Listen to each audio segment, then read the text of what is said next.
मैं जनार्दन प्रसाद रणकोटी, भूतपूर्व सैनिक। आज हमने ये सन 71 की लड़ाई की वो याद आ रही है कि हमने कश्मीर में जो भी कुछ किया है वो सराहनीय था। तो यह हमारे भारत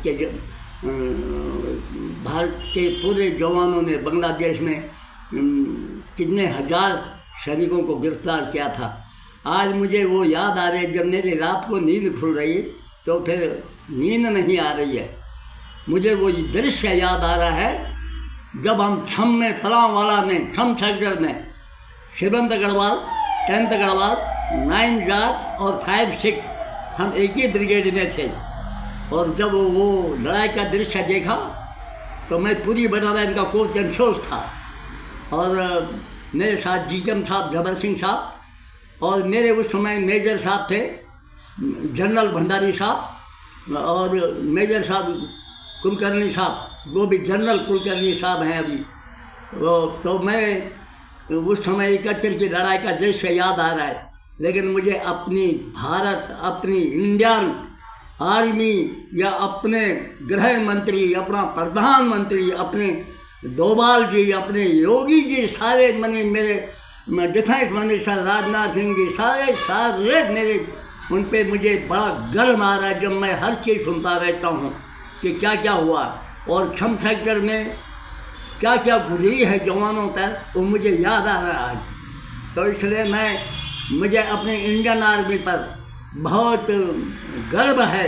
अभी मैं 8 गढ़वाल में गया था, वहाँ से रॉयल लाया मैं और ये दुराबन लाया हूँ मैं, ये अपना गले का वो अपना गढ़वाल राइफल की निशानी।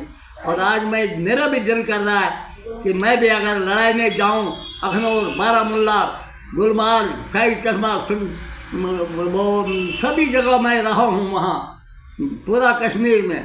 तो वो दृश्य याद आ रहे हैं कि कहाँ पर क्या हो रहा है, कहाँ पर क्या हो रहा है। और मेरा भी दिल कर रहा है अगर मुझे अभी भी 45 साल हो गए पेंशन आए हुए, लेकिन अभी भी मुझे सरकार हुक्म दे तो मेरे को मार जा सकते हैं और मैं लड़ाई लड़ सकता हूँ। और मेरा ज़्यादा क्या बोलूँगा, मैं अपने देशवासियों के लिए, भारत माता के जवानों के लिए याद आता है वो मंजर जब बर्मा में और 1962 नूरानांग जसवंतगढ़ में जो हालत हुई है, जो हमने देखा वहाँ जो हालत हुई है, चलते चलते जवानों के प्राण शहीद हो गए चलते चलते। तो बड़ा दृश्य देखा है हमने और वो याद आता है। अभी भी दिल कर रहा है, मैं 80-81 साल का हूँ, लेकिन दिल कर रहा है मेरा कि मैं भी अगर बॉर्डर पर चला जाऊँ, कोई बात नहीं। जय हो मेरे, धन्य भाग्य है मेरी माँ सूख के लगड़ी हो गई थी उस समय, बिल्कुल सूख के लगड़ी हो गई थी।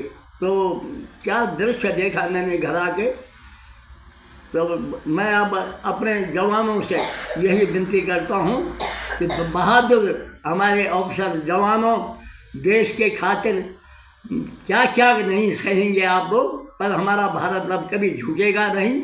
हमारे जितने भी हमारे नेता लोग हैं उनके ताकत से, हमारे मोदी जी के सूझबूझ से ये कोई भी कुछ नहीं होगा हमारे देश को। और मुझे भी बता रहा हूँ मैं कि मुझे भी अगर अभी हुक्म मिले तो मेरा भी दिल खून खौल रहा है मेरा, जब वो दृश्य मुझे याद आते हैं।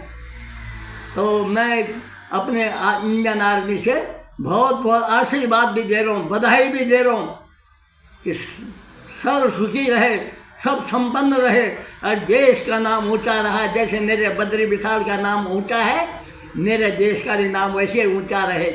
और यही मेरी हार्दिक दिल से सबके लिए आशीर्वाद है। मैं अपनी बात को यहीं पर समाप्त करता हूँ और बहुत बहुत धन्यवाद अपने देशवासियों के लिए।